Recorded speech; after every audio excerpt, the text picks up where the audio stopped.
Hey guys, I have a swatch video slash review of the Natasha Denona Tropic palette.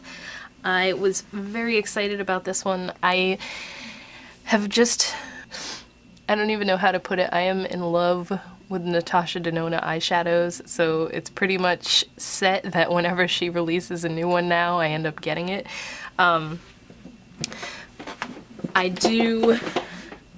What was I gonna say? I got this from Beautylish. I prefer ordering from Beautylish whenever I can. Obviously they don't have all makeup brands, but they ship everything so fast. They have awesome customer service.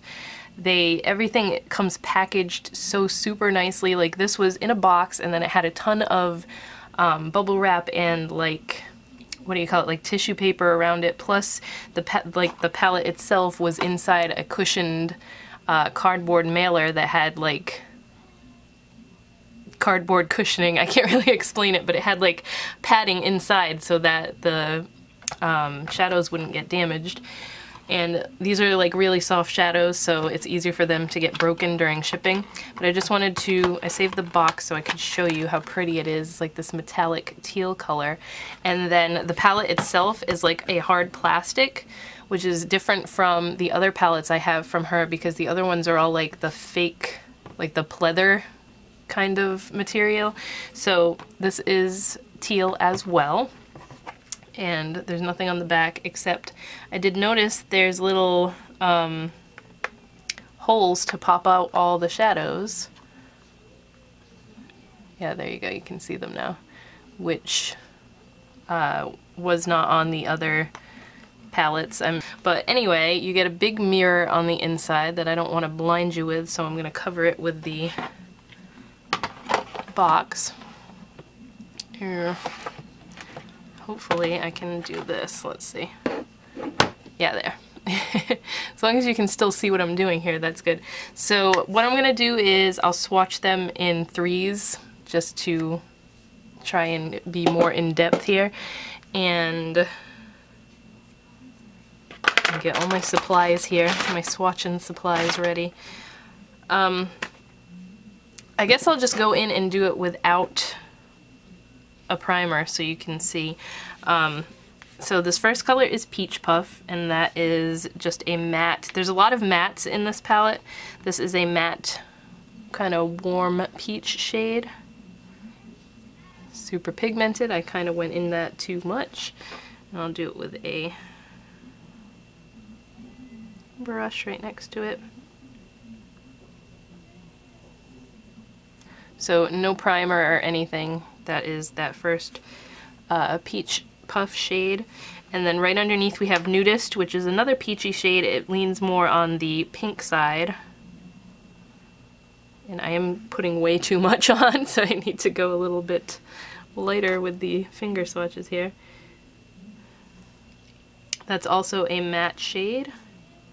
I might need a primer for some of the brush swatches, but I kind of wanted you to see without primer or anything how awesome these are. And then this bottom one is Mint Frost, and this is kind of like it's a metallic, but the consistency of her metallic shadows kind of apply better with your finger. So this is a metallic light mint shade. So pretty. And I'm going to try to do a brush swatch, but it'll probably work better with a flatter brush here. So let me try to do it with this and see. Yeah. These shadows have like, they're super, I don't know if it's dimethicone or something that makes them very like stuck in the pan. So that's a brush swatch. It performs really nicely, but you kind of have to be mindful of what you're using to apply it if you want full pigmentation for that color. I will note, and you can probably see that anyways, there's none of her like chunky glitter shades in this, which is pretty nice, because as much as I love those, they tend to make a mess of the entire palette. But again, the whole inside of the palette here is plastic as well, so It's easier to clean than her other ones. I can say that right off the bat. Alright, so for this next row here, we have Sangria, which is kind of like a dusty rose color. That's a matte shade as well. Again, grab too much of it.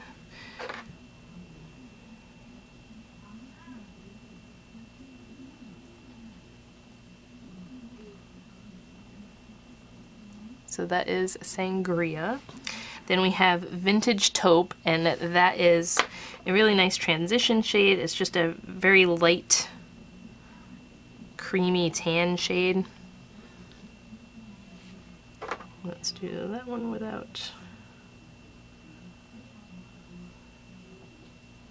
That one with a brush, I mean, not without a brush. That is Vintage Taupe. And then the bottom one is Exotic, and that kind of has the same texture as this one. It's not as metallic, it doesn't have shimmer. Like, this one has little silver micro glitters in it, and this one does not. This is just like a slightly metallic emerald green shade. See, there's no sparkle or anything in that one. And then let's try it again with this flatter brush. Oh, that one picked up a little bit better. And remember, this is no primer or anything. So that is the second row. The old one does tend to stain a little bit. So if you see any green on my hand, it's because that one likes to stain. Alright, so then we have Fake Tan, which is pretty much what this looks like. It's like an orangey fake tan looking color. And then we'll do it with just the brush.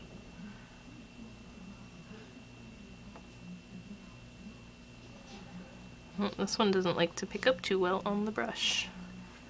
So that is Fake Tan. Then underneath we have Pastel Melon, and that is like a bright pastel melon shade. They kind of described that one perfectly with the name. Yeah, it's just a light yellow-toned peach, I guess, if you want to get specific. That is Pastel Melon. And then Laguna, which is this gorgeous, ridiculously bright blue. This is a matte as well. That's what that baby looks like. And then, shouldn't have a problem brush swatching this one.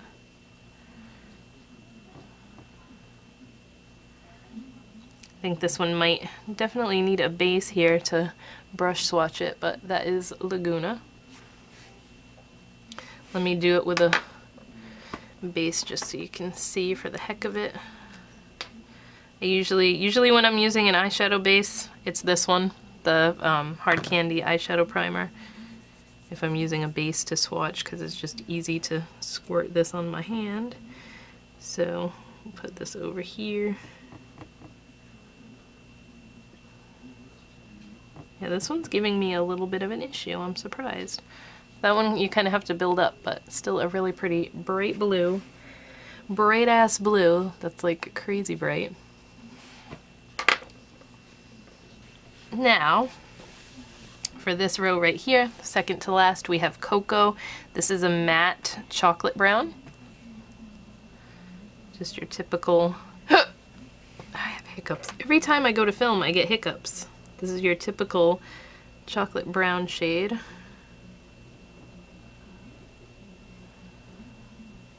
That was a messy swatch. Sorry about that. That's what that looks like. And then we have Gusty, or Gusty. I'm not sure if I'm pronouncing that right. This one is really interesting. This is like a... It's like a warm orangey peach with green shimmer in it. I think it's green anyway. It's like this icy shimmer in it.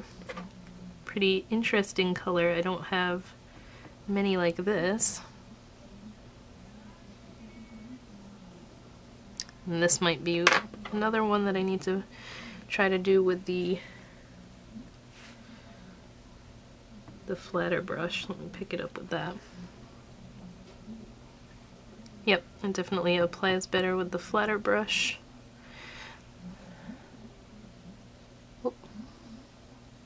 The thing with her shadows are every palette has such an array of like finishes and formulas that some apply better with different brushes. That usually goes for a lot of palettes, but with hers especially because there's so many different formulas in here. So that is Gusty or Goosty with a finger swatch and a brush swatch. Kind of looks a little bit more brown with the brush. And then this last one, Tiger Lily. This is a crazy navy blue. It looks metallic in the pan, but on the skin it doesn't look like insanely metallic, but it's this really pretty deep navy blue. And again, I'm gonna use the flat brush because it has that creamy consistency. That's what I was trying to say before. Like this one, and this one, they have like a cream almost consistency to them. And this one is probably not going to want to swatch well with the brush because it's very creamy. It's swatched pretty decent with no primer. So that is the second to last row, and then we will do this row, which has some more of my favorites. I think my favorite shade in the whole palette is Tiger Lily because it's just such a crazy blue. And I really like that Gusty shade as well. I want to say it's Goosty. It's G-U-S-T-I, so I don't know. There's always a shade in her palette or two that I can't pronounce. So this last one is Sahara, and this is a matte camel shade. I'm trying to do this so that I can fit all of them on my hand here.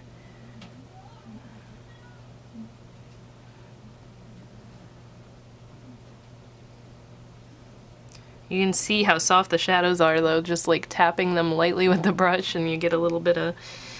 There's not really a ton of fallout with it, it's just they're very soft shadows. So that's what that looks like. And then this is another word I can never pronounce correctly. Limoncello, I think is how it's pronounced. I don't know. This is a metallic pale yellow gold. So pretty. This would make a really pretty highlighter too. Look at that shine. And then I kind of don't want to go in with that same brush because I don't want it to get the shadow dirty. Let's try it. Okay, this one looks okay. But this has that creamy consistency to it too, and I just took off way too much, so there's going to be a chunk here. Ah! I like dug a chunk into it because I went too hard. But that is that limoncello.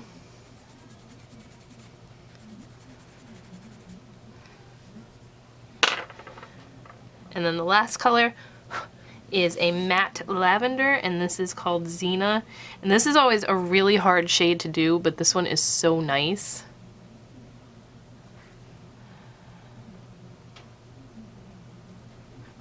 Grab too much of it again. See how pigmented it is?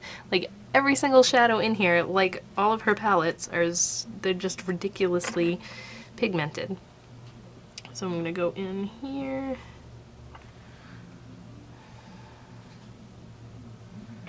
This is kind of a shiny part of my hand it doesn't want to stick to. That's a rather patchy swatch. This one definitely needs a primer here. Let me grab...